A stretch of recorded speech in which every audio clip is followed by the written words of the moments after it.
You can tell where we are in the transfer world. It's the second day in a row we're leading with Julian Alvarez, but that's where we are.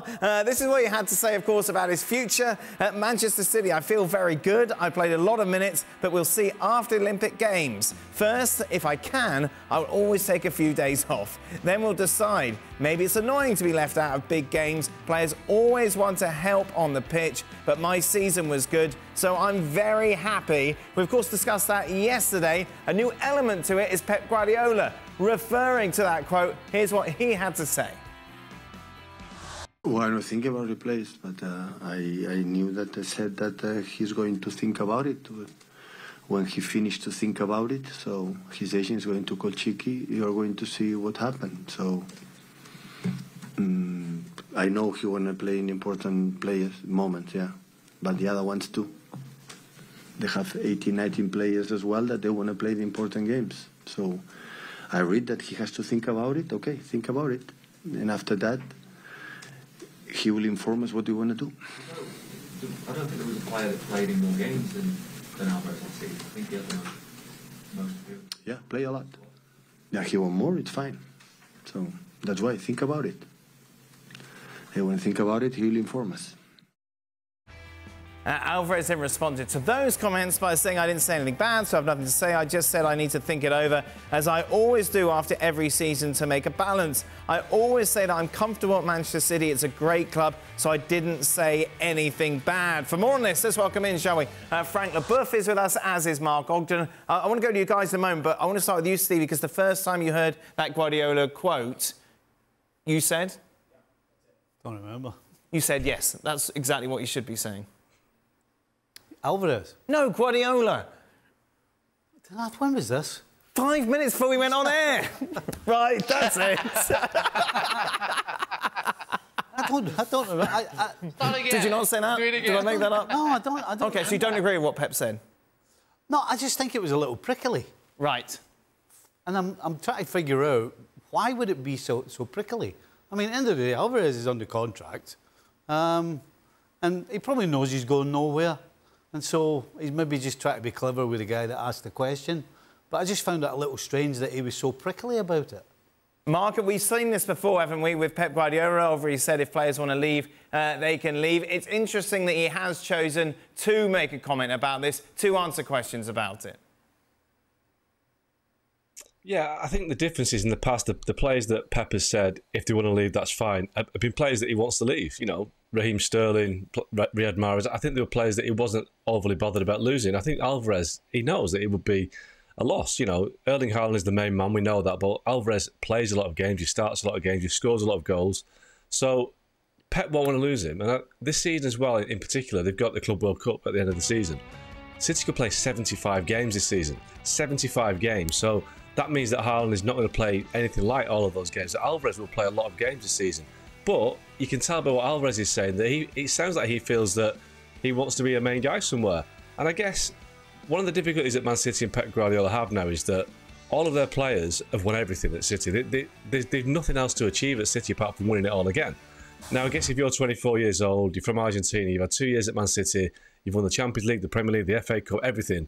You're probably thinking, well, I've done my time at City now, I can be a main guy somewhere else and I want to leave. And it's understandable that he wants to leave because it'd just be kind of repeating it all again at Man City, albeit very well paid, albeit winning big medals. But you can tell from Pep Guardiola's comments, his kind of exasperated comments today, that he feels that he's probably a little bit annoyed that one of his better players is leaving. But I think it's a control thing with Pep as well. He likes to be in control of his players. He likes to be the boss. And Alvarez sounds like he feels that, well, you know, I'm big enough and old enough to do what I want to do, and I don't think Pep likes that. Obviously, you look at... Go on, Steve. Sorry. I don't agree with that, Oggy. I don't know whether you... I mean, you're closer to Alvarez than I am, but I don't... I mean, he's coming off 59 games last season, the most he's ever had. Yeah. Yes, he'll be disappointed he never played in the big games, the so-called important games, but I just don't see how this guy's going to all of a sudden want away. He's going to turn around next week when he supposedly speaks to his agent and says, I want to go. You don't get it at all? I don't see it at all. But here's a player who's won the World Cup, who's won the Cup with Argentina, who was given the opportunity and did well last season. Yep. But when Kevin De Bruyne comes back and when Erling Haaland comes back, he's back on the bench. Well, again, surely as a professional, you understand that mentality. I absolutely do, but again, I understand there's a hierarchy, and if Julian Alvarez thinks he's playing before Kevin De Bruyne and Haaland, then he's very much mistaken. But I think the timing's wrong. If this is this time next year, then I would be talking about a completely different scenario. I don't think the time is right at all. Why? Why does that change anything? Well, because last season was another step forward for him. It was another step forward. He played more games.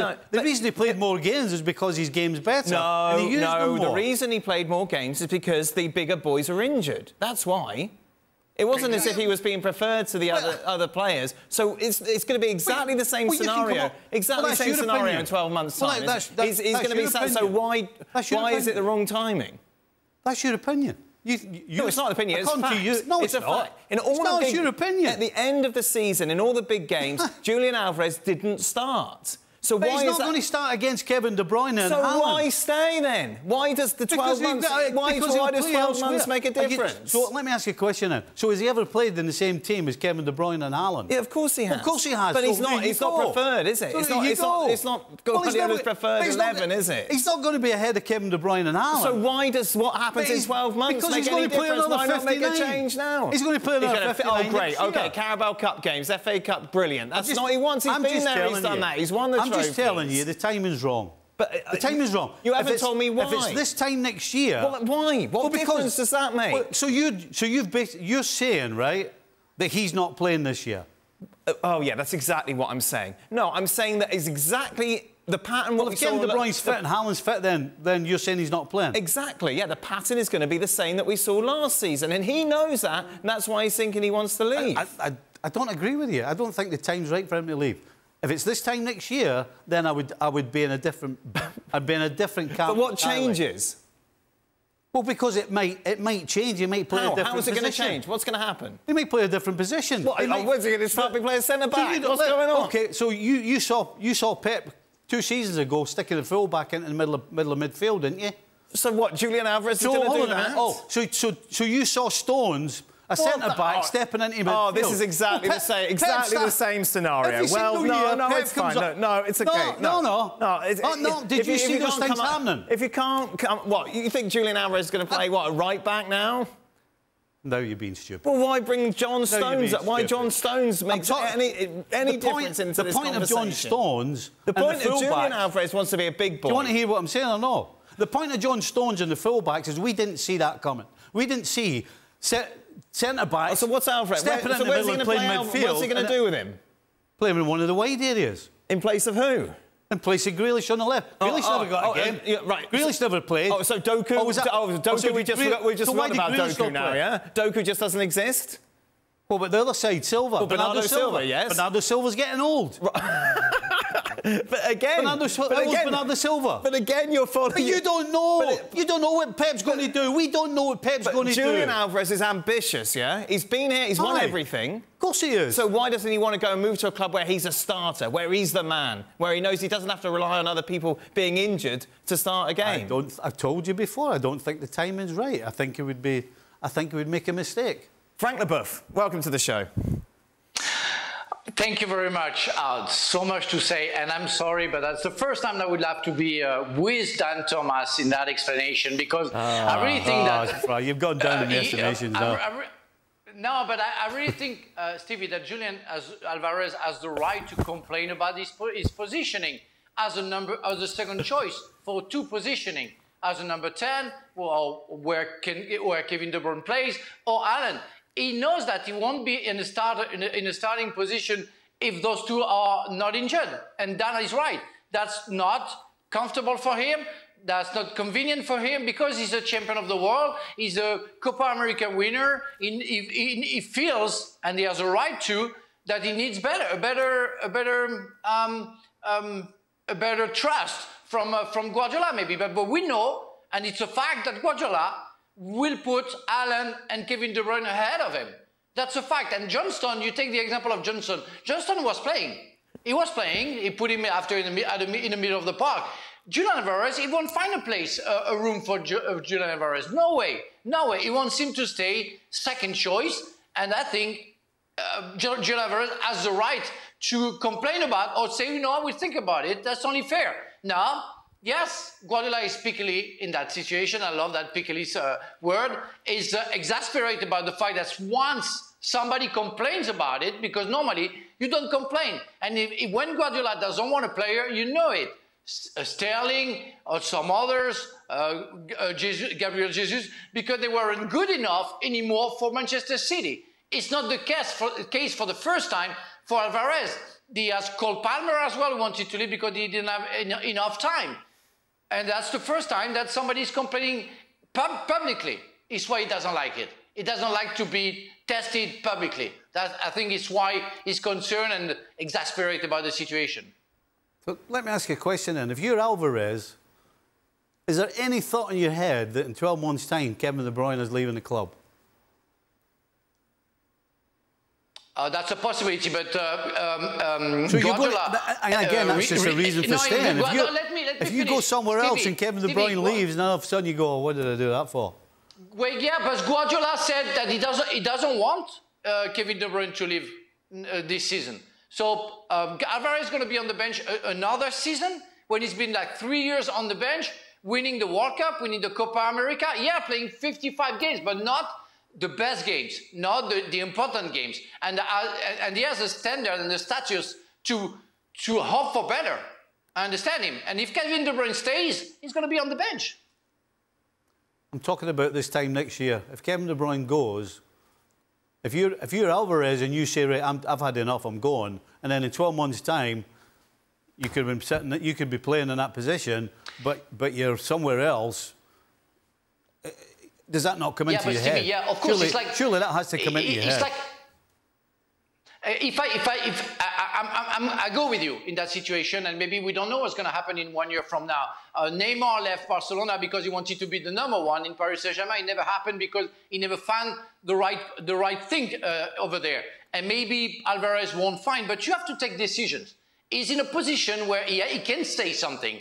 If next year he's still on the bench and he says something, and maybe Guardiola takes on somebody else instead of because Kevin De Bruyne leaves, it will say nothing. Because he won't be in the same position that he is right now after winning the Copa America. Well, I'll be shocked if Alvarez says he wants to go. Speculation is rife, of course, not only about Alvarez's future, but it's been interesting over the last few months, hasn't it, about the future of Kevin De Bruyne and that possible move to Saudi Arabia. This is what Pep Guardiola had to say about that. The club informed me that didn't get any offer. So to leave, they have get an offer. So I don't know what's going to happen, but I would love, of course, to stay. So he's the eldest person, eldest player here. So he was here before I arrived. I'm the second oldest, but he's the, you know, and it's important. But whatever, you know, it would happen with David, for example, and other players. Like he won the, I would say, the credit to decide his future for his son, for himself. So what he has done for our club is massive. That's why he has to decide. So the info I have right now is to stay. Much less prickly, Oggy. Yeah, but I'm not sure I fully believe what Pep's saying there. Pep knows how it works. We're still in July, and nothing's decided in July in the transfer market. We know last year, I think, was it one of the Saudi Arabian clubs bid £150 million for Mel Salah the day before the window closed. So, I mean, Liverpool rejected that, but Saudi Arabian clubs will make late moves. And I think what Pep Guardiola says now, what he's told now about Chikipiguristan will change. It'll change in 2 or 3 weeks' time when the season starts, when Pep realises what he's got, what he needs. And De Bruyne might get an offer the week before the window which says, look, if you come now, we'll pay you this. And De Bruyne will be thinking, well, you know, what happens? You know, maybe, who knows? He's had injuries for the last 2 years. What if he gets another injury at City and it affects his chances of going to Saudi Arabia next summer? So there's too many moving things that can happen right now. And I think, you know, City, I think they've only brought one player in Savinho from Girona, who obviously is another element of the Alvarez situation. It's another forward. So I think a lot can happen at City. And even if De Bruyne leaves, I don't think it will make any difference for Alvarez, because we haven't mentioned Phil Foden in this discussion. You know, Phil Foden, Bernardo Silva, Jeremy Doku, Savio, all these players that you can see why Alvarez is getting phased out. And I think one final word on Alvarez. if he wanted to stay at Man City, if he was desperate to stay, he wouldn't have gone to the Olympics. He spent the summer playing for Argentina at the Copa America. He played 5 games there, had a full tournament at the Copa. Now, I think Kylian Mbappe decided not to play for France at the Olympics because he wanted to make sure that he started well at Real Madrid. But Alvarez has gone to the Olympics as well. So that, to me, says, I'm prepared to move away from City, because he will know that will not have made Pep Guardiola happy. Pep won't like the fact that he spent the whole summer playing for Argentina. So when is he going to get back to Man City? When will he be available to Pep? Argentina win the Olympics. That's going to be middle of next week, end of next week, 3 weeks off. It's going to be September before he can even play for Man City. So that suggests he's on his way. And De Bruyne, I think De Bruyne could go as well. And I know what's being said is that, he's going to stay. They've not had a bid. They don't need a bid now. It's what happens in 3 or 4 weeks' time. What sort of money would be talking, Mark? What, in terms of fee or wages? For fee, well, let's play both games, shall we? How much would they have to pay Manchester City, and how much would Kevin De Bruyne make? Well, De Bruyne could make... it's limitless what he could make in Saudi Arabia because he's a massive name. He would earn, I'd imagine, £500,000, £700,000 a week easily because they're happy to pay that. In terms of a fee, a fee is a difficult one. He's got a year left on his contract and he's 33 now, so I don't think City would expect a huge fee. They've had more than the money without Kevin De Bruyne. I think they paid £50 million for him 8-9 years ago. But if a Saudi Arabian team is prepared to offer £20 million, £25 million and take him off the wage bill, that's saving Man City maybe £50 million next year, the money that you get in and the money they save on his wages. So I can see that happening because we've said before, there's a lot of uncertainty around Man City next season. They're the same odds as West Ham to be relegated because people are uncertain as to what's going to happen with the points deductions. Are they going to get points deductions? Are they going to be demoted for the 115 charges? So we have to factor this in with Man City. And maybe it's why Alvarez wants out as well, because he doesn't know what's going to happen there. And De Bruyne is probably thinking, well, maybe it's time to go before, if the ship goes down, I don't want to go down with it. And City might think, well, if the ship goes down, let's get some money in now. All these are hypothetical. City is saying they haven't done anything wrong, so they might be cleared. But these issues have to be factored in because there are big issues. And it's at some point next season, there's going to be a massive, massive story about Man City. And it's either they've been hit with the heaviest penalty ever, or they've got away with, or not got away with it, or they've been cleared. So that will factor into a lot of decisions that are being made right now at the Etihad. Yeah, that's what's fascinating about this conversation, Frank, is there are so many different elements, of course, which will affect Kevin De Bruyne's decision. Obviously, we can't speak for him, but if you were him, what would you do? He won everything with Manchester City, and he has the right to think, that maybe the time for you to get another challenge. And his next challenge has to be about, of course, money as well, to make sure that his family and his son, grandson, great-grandson will be okay for the rest of their lives, and that's only fair because he has this opportunity. I think he would have wanted to win something with. He would have won something with the national team. I think it would have been done also for him, and he would have gone to Saudi Arabia for sure. He wants to prove something still, so he might stay at Manchester. I will be him. What's going to happen to Manchester? Oggy made something very important. He talked about something very important. What's going to happen to Manchester City a year from now with the 150 charges? We don't know when it's going to fall down. And for Alvarez, for him and the others, you don't know what's going to happen. And you have an opportunity to get so much money that you never, ever dreamt about. So that might be the time to go. Stevie? Go. You go? Absolutely. He said he had a terrible last season with injuries. The year before, I think he was injured for a bit as well. Yeah. This time next year again, if he gets another bad injury, that money might not still be there. And he's got nothing to prove. The only thing he's got to prove is to himself. He's at the stage where he's won everything. He has made a decent amount of money already. And there's a huge carrot waiting for you. Yeah, big golden carrot. If I'm him, I'm off in a shot. Of course, Manchester City are in Orlando at the moment. Plenty of City fans there enjoying their time with the managers and the players, including one fan in particular who wanted to get a tattoo of Pep's autograph. This would actually come to life here. Frank, it got me thinking, there must be people wandering around with Frank Leboeuf tattoos, no? Well, Frank does. Well, they would have been stupid, you know. It was nothing. I'm sure it. Pep tattoos worth a lot, you know. No. I think I had. Yeah, I'm sorry to say that. I have my name and like 10 other players in somebody behind. And the guy took a picture of him. I'm happy. I'm on the right side. I'm on the far right side, so I'm happy. I'm okay. But you signed his right buttock? No, of course not. I would have never done that, you know. No. I don't know. Stevie, any of your Steve Nicol tattoos? No. Someone must have a tattoo of your face somewhere. I reckon from back in the day. Think. I think so. Maybe on a dartboard. I think maybe somewhere we would find it.